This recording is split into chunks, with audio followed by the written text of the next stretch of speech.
There's always going to be people that are like, oh, you had your time. You need to step to the side. They got young people out there like, go and do something else. To those people, I would say, who are you talking about? Like, really? Like, but you see who came before you and you show the appropriate respect. I am going to continue to do what I do for as long as I can. I'm never going to stop singing as long as I physically, this instrument, because this is my instrument, as my tattoos say, and life is music, because they're intertwined. I'm Kieyn Johnston. Welcome to ExperienceTheOne podcast, where we talk about truth, we talk about love, and we talk about passion. Today we have a special guest, the Queen of Soca. When you talk about phenomenal, it explains this woman. Her name is Dr. Alison Hinds. Hi. It's an honor to have you here today. Thank you, Kieyn, and it is a pleasure for me to be here. Well, I'd like to ask you some questions today. What initially drew you to music? I think music chose me. Music chose me from a kid. Wow. Growing up in England, and I was what you call a latchkey kid. Mm-hmm. So I had a key to the house from a very young age because both of my parents worked. So there were times when I would come home and I had to let myself into the house.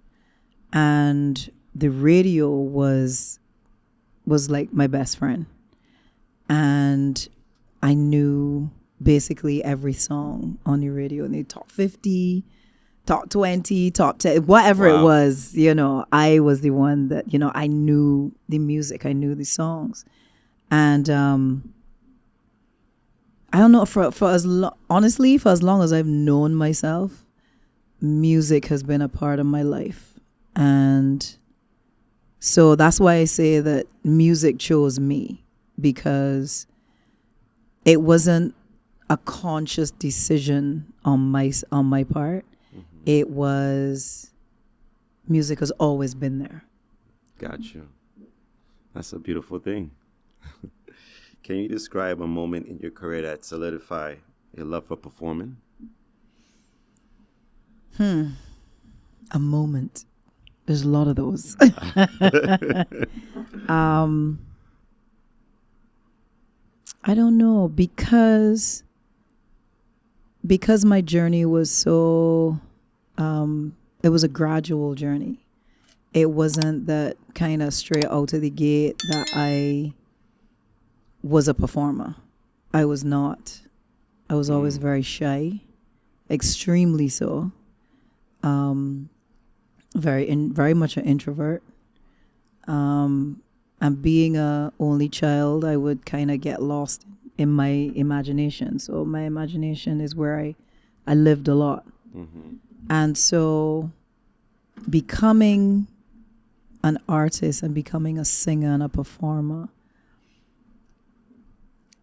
I don't know if there was like that one defining moment. It was a gradual work up to understanding that, this is where I really belong. And I think in terms of that would have happened when I was early in my career with Square One, and we were on the club circuit. And at that point, we were working, I think, like 6-7 nights a week. We were working at different clubs every night. Every night we were working. And I remember being on stage, and it was, the other two singers was Anderson Armstrong and Cecil Riley. And Andy was the one that was out front. He was bold and brave and had the confidence and all of that. And it was weird because it was like it was almost like an outer body, but not quite. Like I was there on stage doing, but I was also looking from the outside kind of thing. And I was watching Andy and watching his interaction with the audience. And the thought just came to me because I was still kind of reserved, still kind of quiet. And it came to me like, Alison, this is what you need to do. This is your time now to start to break out of your shell, to take yourself out of your comfort zone and do what he's doing. This is what the audience wants. They want you to talk to them. They want you to draw them in to the performance. They want to be a part of it. And I remember having that conscious thought and was like, all right, from here now, this is where you start to blossom. This is where you start to open up and become whoever the artist is that you're going to become. Well, I mean, 4 years. I mean, 4 decades you've been doing this. Yeah. That's amazing. It's amazing. It's crazy to me. It's crazy to me. And staying motivated, like how you stay motivated to continue just pushing forward in these times. I love what I do. Yeah. Like, it's as plain and simple as that. I love what I do. I love making music. I love performing. Performing makes people happy. It takes people away from the regular. They get to come into a space and kind of suspend reality for a little bit, and just be happy and just enjoy what you are presenting to them. And then being an artist in the position that I'm in and having classics under my belt, that's a whole other level altogether, because I see the looks on people's faces when they hear their favorite song. When I get to that song that's like, oh God, that's my tune. Roll it. Like that's a priceless feeling.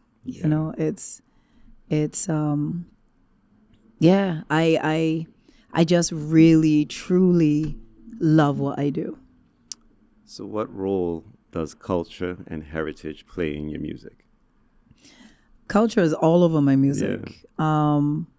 I'm bearing in mind that for all intents and purposes, I am a transplant because I was born in England and spent my childhood there. And I came to Barbados when I was like 10 going on 11. And but I fell in love with Barbados, and I wanted to embrace everything that was Bajan. The accent, everything. Because I was a very British kid. Coming from East London, Plaster Weaver, that's where I'm from. And I was in secondary school, so I wasn't performing. I had an appreciation for the music, and actually that's how I got exposed to soca and reggae and Caribbean music. Because growing up in England, I was a very British kid. Wow. So I was very much into British rock and alternative and pop. And so some of the groups that I would have been listening to would have been groups like ABBA, The Police, Queen, who is Freddie Mercury was an awesome, singer, musician. So I was really into the British music. So then transplanting now to Barbados and going to school and getting friends and all of that is how I got exposed to soca music. And I just completely fell in love with soca. And everything about Barbados, the food, because the food is different. You know, the way of life is different. I have family there, so that made it, that actually made it easier for me because I had family. And it was, so it's all of those elements that are all through my music. And again, it didn't happen overnight. It wasn't, people may not realize that the band Square One started in 1986. The band itself started in 86. I joined the band in 1987. And then 10 years later was when I got my breakout hit, Ragamuffin. So all of those 10 years before was honing your art and building up confidence and getting in those 10,000 hours. I always talk about those 10,000 hours because they're important. If you put in 10,000 hours into anything, you are proficient at that. Whatever it is, it applies to everything. You put in those 10,000 hours is not a little bit of hours. No, it's a lot of hours. It's a lot of hours. You bypassed your 10,000 hours long time ago, so did I, but you put in those 10,000 hours, and within that time, that is the time that you use to, by repetition, to get better, to learn, to make the mistakes, to correct, to, and figure out who you are and where you stand, kind of thing. So it was the process. How was the process of Alison Hinds? Yeah, definitely. And definitely. all those hits, Faluma. Yep. Roll It, yo. Yep. Togetherness. Yes. Bazodi. Oh, man. Ay. Countless. We could go on and listen, on. so many songs that I have forgotten, but it's you have to put in the time. You have to. The only way that you're gonna achieve any kind of success. I have a question. What challenges have you faced in this industry, being a woman of your caliber?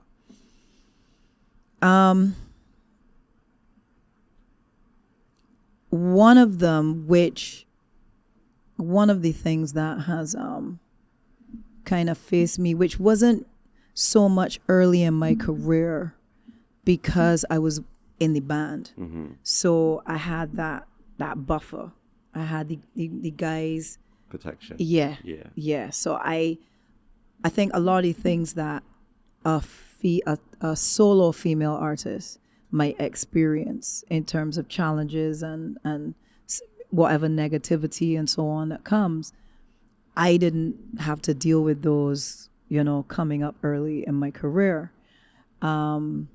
But later down, ageism, for sure. There is, there's always going to be people that are like, oh, you had your time. You need to step to the side and let the young people come through. And basically, you need to sit down. You need to sit down. Why are you still here? Why are you still doing this? Like, they got young people out there, like, go and do something else, or go. You understand what I'm saying? Yeah. And to those people, I would say, what are you talking about? Like, really? Like, that doesn't make any sense. No. Because if it wasn't for whoever, for the artists and creatives that came before my generation, we had the respect for them, because if they had not done what they did, we would not be able to do. My generation would not be able to do what we were able to do. And then if there wasn't an us, then there wouldn't be the generation that's coming up behind us. Correct. Right? Yeah. And every generation is different. And they're supposed to be. It's not supposed to be the same thing. It cannot be that the way that I see the world is the way that you see the world, is the way that Gen Z or millennials see the world. It has to be different. There has to be variety. There has to be diversity. And there has to be, the music has to change. If it doesn't change, then it's stagnant. So it can be the same thing. But you see who came before you, and you show the appropriate respect. And then you can learn from the ones that came before you. And I, as an established artist, I can learn from the younger artists that are coming up, because I look at it that I don't know everything, not even remotely, even when it comes to entertainment, and so on. I don't know everything. I don't claim to know everything, but I do have a lot of experience. And I do have a lot of knowledge that I am ready and willing to share with whoever wants it. But I also look at it that the young ones that are coming up, I can also learn from their point of view and be able to kind of widen even my view. Correct. On creativity, on music, on arranging, on business, on whatever it is. Because there are things that they have a grasp of that I might kind of have an idea about but don't fully know. And I am always willing to say, listen, I don't know, so tell me, teach me. Correct. You understand? Yeah. And there should never be a point in your life that you say, yeah, I don't need to learn nothing else. Like, why? I think you become stagnant when you do that. Exactly. So when it comes to the ageism, and I mean, those people are in the minority, thank goodness. They're in the minority. Yeah. I am going to continue to do what I do for as long as I can, for as long as I want to. And I want to be able to transition. Yeah. Just do it, but do it in a different way. Figure out other ways to be able. I'm never gonna stop singing as long as I physically, this instrument, because this is my instrument. As long as my instrument that I do my best to take care of takes care of me, I'm always going to be out there in some form or fashion.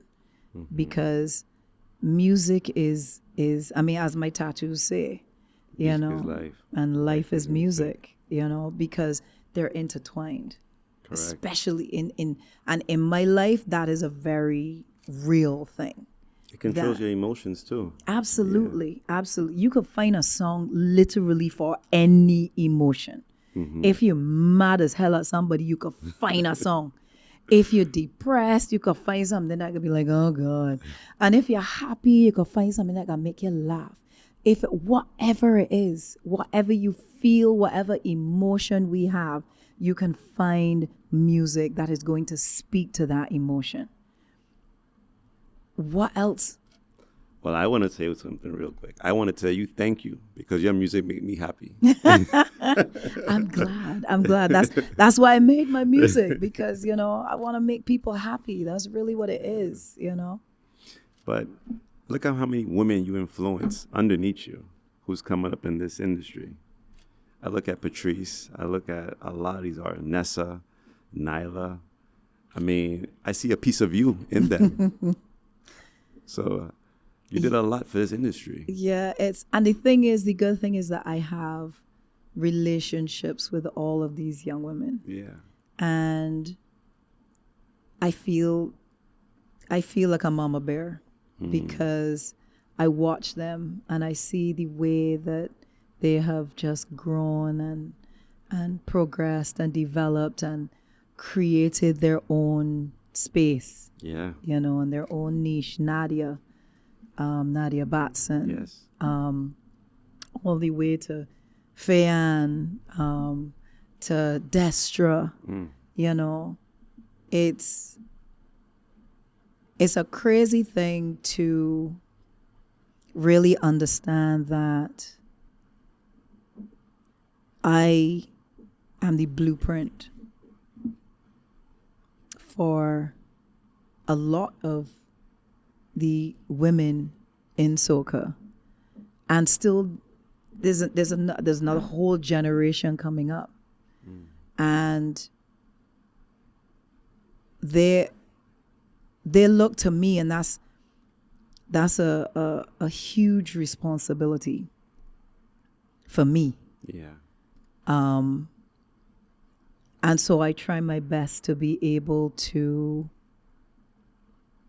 be me,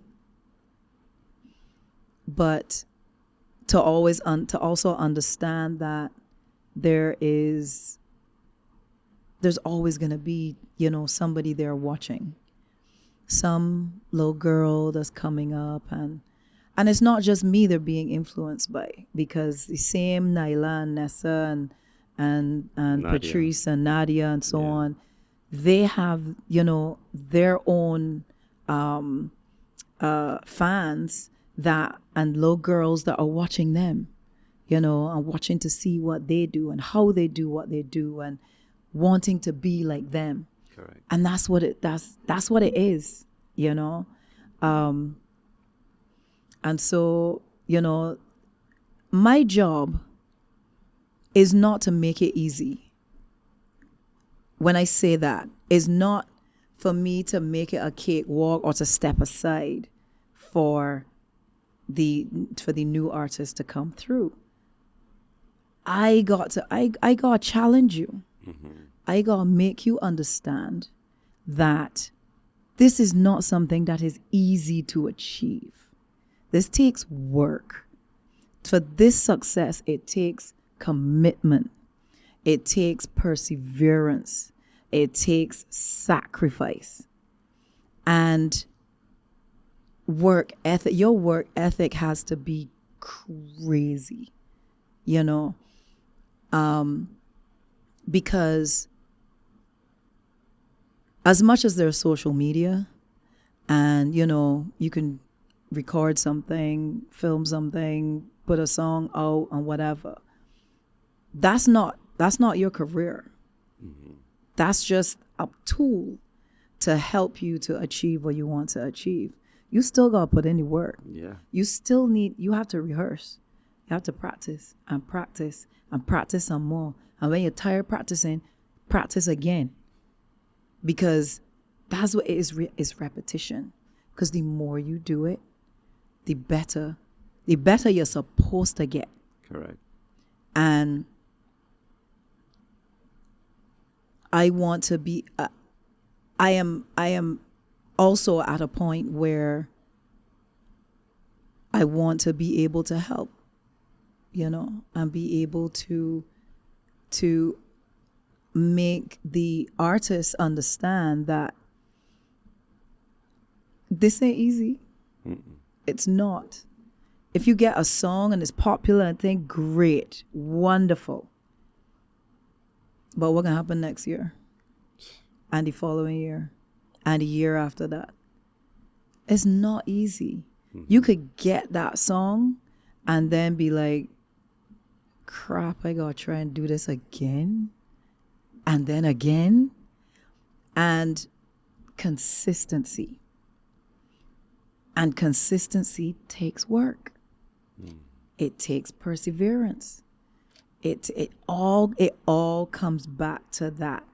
And the foundation of everything, especially if you're a performer, singer, the foundation is the music.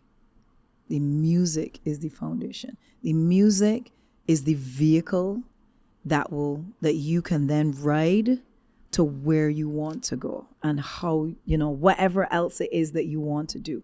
It is the music. You start off with quality music. If you don't have that, and it's just a flash in the pan kind of thing, you could get vexed, but what's the point? Yeah. So I have a question for you. Mm-hmm. Who inspired you? Like which artist that you see growing up and that was like, wow, I watched this person perform. I could do this now. So initially, it would have been those same like British groups Just them that British I would groups. have watched. ABBA. My mom was the person that got me into ABBA, and up until now, I love ABBA's music. And then I got my daughter into liking ABBA as well. Queen. There were some British groups, Bad Manners, Madness, Kate Bush. There was, but I just love to sing. I loved to sing, and so my influences came from different places. And then when I transferred, then I started to live in Barbados. And I started to get into soca. There were very few women singing soca. So I had to look at the men. I had to look at the male artists. And then when I had the opportunity then to go to Trinidad for Carnival, again, it was very much male dominated. At that time, it was Machel and Ecstatic. It was it was Ronnie McIntosh and Chandelier. It was Atlantic, Tony Prescott and Atlantic. It was David Rudder and Charlie's Roots. Like, Wow. yeah, That's a major band. yeah. And so when we made that transition and came into, and I was in the band then, and we came into and saw that, it was like there weren't any. It was one person, Denise Belfont. But even Denise at that time, she wasn't a front singer. She was, I can't remember what band she was in right now, but she was in a band, and she was singing, but she wasn't a lead, right? So when I came onto the scene with Square One, I wasn't even thinking about it, to be very honest. I wasn't thinking about, I'm going to be that woman that's going to do this and that. I was just about the music. And I was about making sure that every time I touched that stage, that people remembered that I was there. And that was my only drive, the music. And you did it. You did it. I actually watched Rihanna the other day, and she was playing Faluma Ding. Yeah, she loved Faluma. That's your favorite song. She loves it. You even influenced even hip hop artists. Yeah. So Yeah. look how much people's lives that you affected and touched. It's amazing. It's literally amazing. It's crazy to me. It's very, very crazy to me. I think it's only like in these latter parts, like these last few years, that I've kind of realized the impact that my music and my presence has had on the Caribbean culture at large, which is, and it's still crazy to me. It's still crazy. Now you're a doctor. Let's talk about that too. That I am. Dr. Alison Hinds. Correct. Yes, I was presented with an honorary doctorate from the University of the West Indies, and it's such a high honor and such a huge deal to be recognized for, not just for your music, but as I said not too long ago, for the impact that music has had on the wider Caribbean society. And that's not even just in the Caribbean, that's the region and beyond, because we're everywhere. And to be recognized with such a high honor from such a prestigious university is as very humbling for me. That I have joined some very talented people in receiving this particular accolade. Marshall Montano, he received his. Barris Hammond, Dr. Beresford Hammond, and quite a few other musicians, creatives, just people that have had that huge impact on the Caribbean culture and diaspora is it's a very humbling thing, and it's something that I don't take for granted.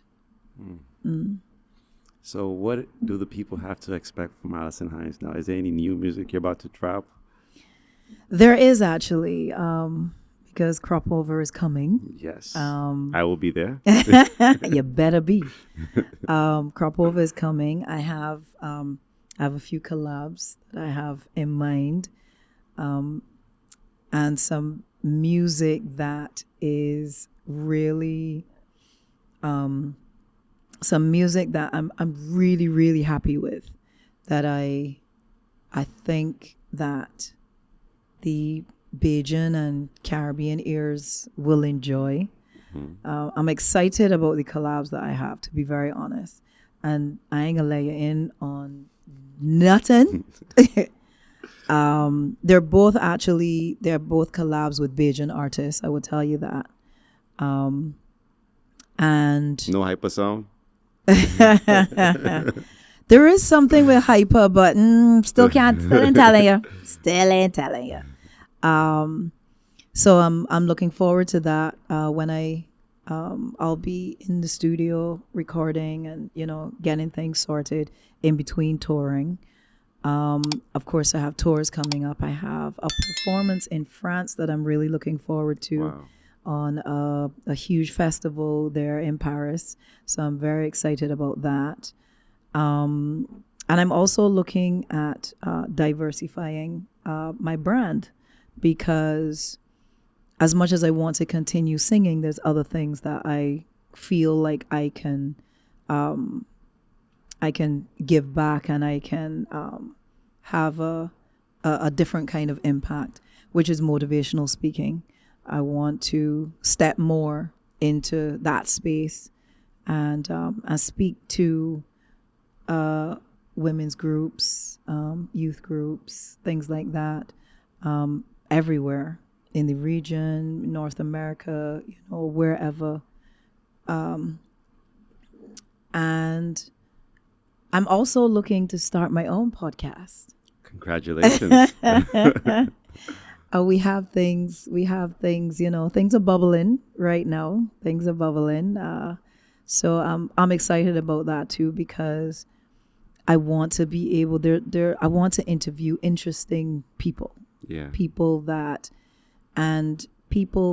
are in the public eye, but to dig in a little bit more into who they are. So I'm excited about the podcast, and I want to say congratulations for now. Thank you. I definitely am excited, and I want to tell you congratulations on this one. You know, I think that this is. I don't think you're gonna see great success with this, and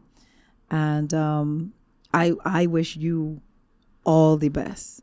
Well, coming from you, I received that, and I want to tell you thank you. Oh, you're welcome. Thank you Very so welcome. much. That's an honor to actually have you on this platform. I'm happy to be here. Very, very happy. As I told you, I like to talk. Yeah. I love it. Well, it was an honor. It was a blessing. I think, first let me say thank you, the Most High God, for allowing this to happen. And I really appreciate you taking the time out your day to come and sit with me. And Miss Alison Hinds, like what I can say. Thank you. Thank you. Thank you. Thank you so much for having me. Anytime that you want me back. Well, we're going to do this ready. again. Matter of fact, I want to do this in crop over after you finish. No problem. But no problem. one more thing I want to say. You know what I would love to see? You and Rihanna. Me too. You and Rihanna. Me too. Riri, I want to see you with Alison Hinds. A collab, please. Let me see the two queens of Barbados, please. That would be awesome. Yeah, it would Very, be amazing. Very awesome. Yeah. So I'm putting it here. All right. Well, thank you. And it was a pleasure to have you here today. Thank you so much.